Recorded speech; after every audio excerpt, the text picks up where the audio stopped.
choosing a major in high school? Nationally, more and more schools are asking students to choose majors as early as in the 9th grade. These choices force students to focus on one area of interest or vocation, ranging from law and policy to janitorial work. To the contrary, spoke with Debra Humphreys of the Association of American Colleges and Universities about why she believes this is the wrong way to go.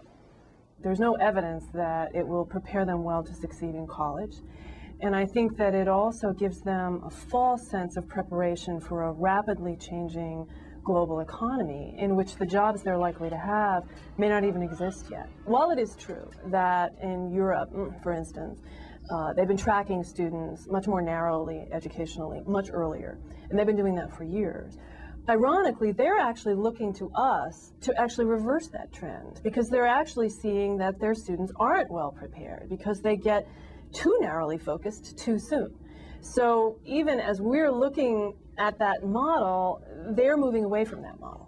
Yet this year, Florida school districts are requiring 9th graders to specialize.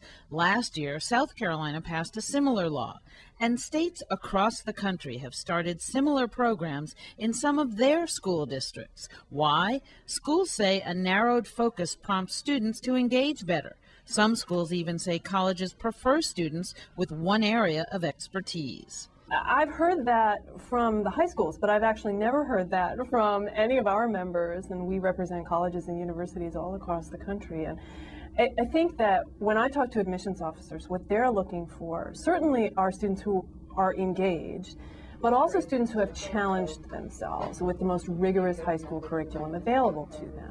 I mean, the other thing that you hear from college advisors and counselors is even in college, students, many students choose a major coming in and then change it a couple of years later. And so it's very, very common to explore different areas, discover where one's strengths are. And I guess one of the things that worries me a lot about narrowing one's focus in 9th grade is a student may miss out on a whole disciplinary area that they really need in practically whatever they do. While the high school dropout rate has declined during the last 30 years, 10% of students still don't graduate.